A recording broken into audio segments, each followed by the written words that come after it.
আমি আপনাদের বন্ধু মিতালি। আমার কুকিং ল্যাবে আপনাদের স্বাগত। একটা নতুন খাবারের সঙ্গে পরিচয় করাবো। বন্ধুরা, এই যে আমি মিতালি, আমার কুকিং ল্যাবে আপনাদের স্বাগত। আমি আজকে চিংড়ি মাছ দিয়ে চচ্চড়ি করব, সেই জন্য এই যে পেঁয়াজকলি, শিম, মূলো, বেগুন, আলু, পেঁয়াজ, রসুন সবই রয়েছে। সেইগুলো আমি খুব সরু সরু করে কেটে নেব। এই শিম, পেঁয়াজকলি এইরকম পাতলা পাতলা করে কেটে নেব। বেগুনটাও খুব সরু সরু করে কেটে নেব, কারণ চিংড়ি মাছগুলো তো ছোট মাছ হিসাবেই আমরা চচ্চড়ির সবজিগুলো কাটি। আর একটু বড় মাছ দিয়ে করলে আর একটু লম্বা লম্বা করা হয়। এইভাবে এইরকম সরু সরু করে কেটে নিচ্ছি। সবগুলো কেটে ফিরে আসছি, দেখিয়ে দেবো।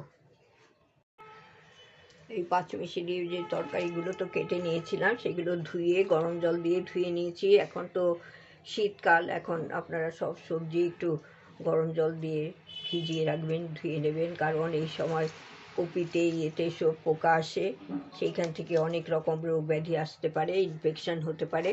এই জন্য এইগুলো আমি গরম জলে ভিজিয়ে তুলে জল ঝরিয়ে নিয়েছি এইটা। আর এখানে পেঁয়াজ, রসুন, কাঁচা লঙ্কা রেখেছি কুচো কুচো করে। এখানে মশলা নিয়েছি আপনার ধনে, জিরে, হলুদ, লঙ্কা গুঁড়ো। আর এখানে আদা বাটা নিয়েছি। আর এখানে ফোড়নের জন্য 5 ফোড়ন, তেজপাতা নিয়েছি, কালো জিরে এইসব নিয়েছি। নিয়ে তারপরে কড়াইতে আমি তেল দিয়ে দিয়েছি, সর্ষের তেল।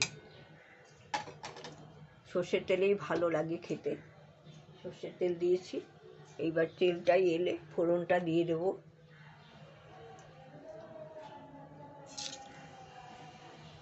দিয়ে দিলাম ফোড়নটা। তারপর দিয়ে দেবো, আপনি এইটা একটু নেড়ে নিই।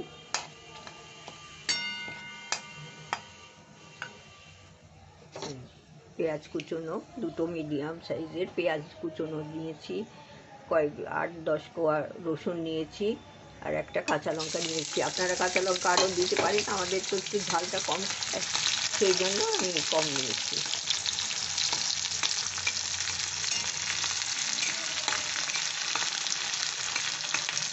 এই চচ্চড়ি খুব ভালো লাগে। অনেকেই অনেক রকমভাবে করে, একটু রসস্থ করে, কেউ একটু মাখা মাখা। আমাদের বাড়িতে আবার একটু শুকনো শুকনো খেতে ভালোবাসে সবাই। মাও করতেন ওই রকম, সেইটা খেয়ে খেয়ে তো অভ্যাস হয়ে যায়, সেই রকম খাই আমরা। আপনাদের মতো আপনারা একটু শুকনোটা দেখে নেবেন তখন। আর বাদ বাকি তো মোটামুটি একই করা হয়। আমাদের বাড়িতে চচ্চড়িটা খুব ভালোবাসে সবাই। আমাদের বাড়িতে মাছের ঝোল চচ্চড়ি রোজই হয়। আমি আজকে একটু চিংড়ি মাছ দিয়ে করছি। আমি ঠিক আছে, বন্ধুদের সাথে একটু শেয়ার করি, তাই আপনাদের কাছে এটা একটু তুলে ধরলাম। এইটা একটু পেঁয়াজটা একটু নাড়াচাড়া করছি, সুন্দর গন্ধ বেরিয়েছে। আর এখানে চিংড়ি মাছটা রয়েছে, এই যে চিংড়ি মাছটা রয়েছে, নুন হলুদ মাখিয়ে রেখেছি। মশলা যখন কষবো চিংড়ি মাছটা দিয়ে দেবো তখন।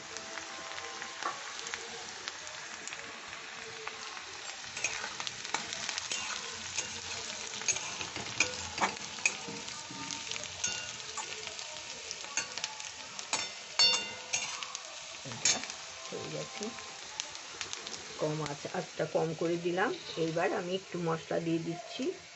এইবার আমি 1 চামচ আদা বাটা দিয়ে দিচ্ছি। এই যে 1 চামচ আদা বাটা দিলাম, আর একটু দিয়ে দিচ্ছি, একটু পাতলা পাতলা করেছে দিয়ে দিলাম।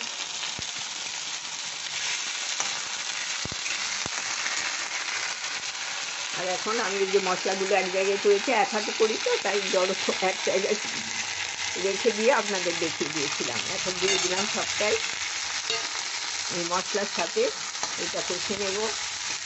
এইবার আমি চিংড়িটাও দিয়ে দেবো, তাহলে কি এই মশলার সাথে কষা হয়ে যাবে।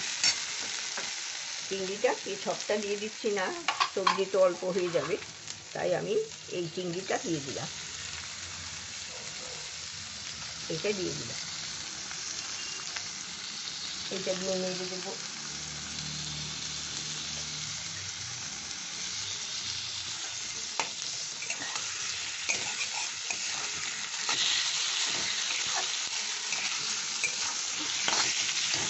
এটা একটু চিংড়িটা একটু কষা হয়ে যাবে, একটু নুন দিয়ে দিচ্ছি,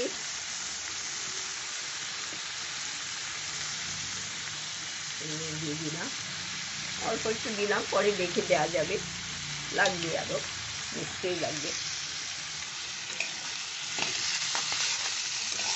আমাদের বাড়িতে চিংড়ি মাছ সবার প্রিয়, মার হাতের মানে অনেকগুলো রান্নাই খুবই সুন্দর হয়, সব রান্নাই, কিন্তু চচ্চড়ির একটা আলাদা স্পেশালিটি ছিল মায়ের। আমাদের অত হয় না, মাছটা যেরকম হয় সেই রকম আমাদের লাগে না অতটা।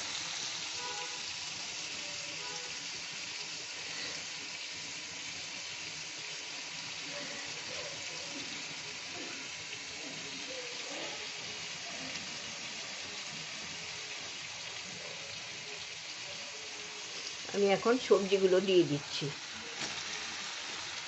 কষা কষা হয়ে গেছে, একটু তেল ছেড়েছে, এবার সবজি দিয়ে দিই। সবজির থেকেও জল টল বেরোবে, খুব একটা এগুলোতে তো জল দিতে হয় না, হয়ে যায়।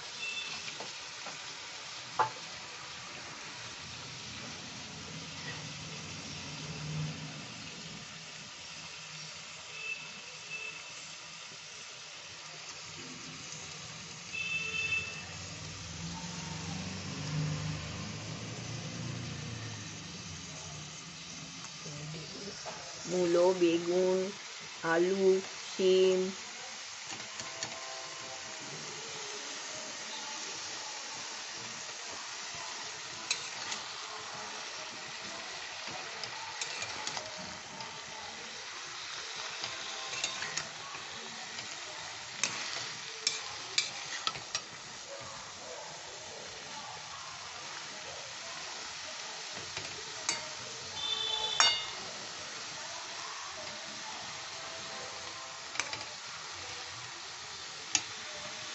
এবার ঢাকা দিয়ে রেখে দেবো কিছুক্ষণ, একটু মজলে আবার নাড়াচাড়া করবো। যে এটা একটু মজে গেছে, এখন আমি এটা নাড়াচাড়া করছি, আর একটু শুকনো শুকনো হবে। এইরকম অবস্থাতেও আমরা খাই, অনেকে খান, আমরাও খাই অনেক সময়, কিন্তু এইটা আজকে আমার একটু শুকনো শুকনো করতে হবে, সেই জন্য আর একটু শুকনো করবো। আমার দাদা খুব পছন্দ করে শুকনো শুকনো, দাদার পছন্দ মতোই করছে।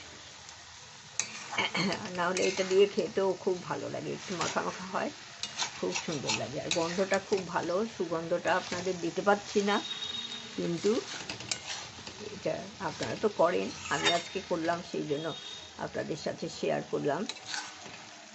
জানি নি এটা দিয়ে কত ভাত খেতে সুন্দর লাগে, গরম ভাতে খুব জমে যায় এই সবজিটা, চচ্চড়ি।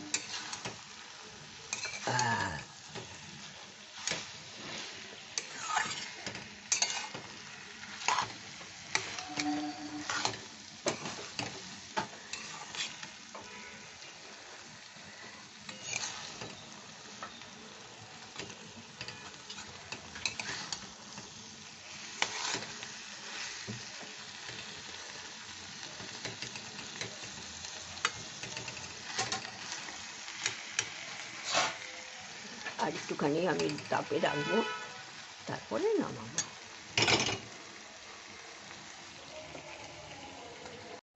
বন্ধুরা, এই যে আমার চিংড়ি মাছ দিয়ে চচ্চড়িটা হয়ে গেছে, আপনাদের সামনে সার্ভ করে দিলাম। আপনারা তো করেন, আমি একটু করলাম, তাই আপনাদের সাথে শেয়ার করলাম। ভালো থাকবেন, সম্পূর্ণ ভিডিওটা দেখবেন, কেমন লাগলো জানাবেন, সব সাবধানে থাকবেন, ঠান্ডা পড়ছে, ভালো থাকবেন, ধন্যবাদ।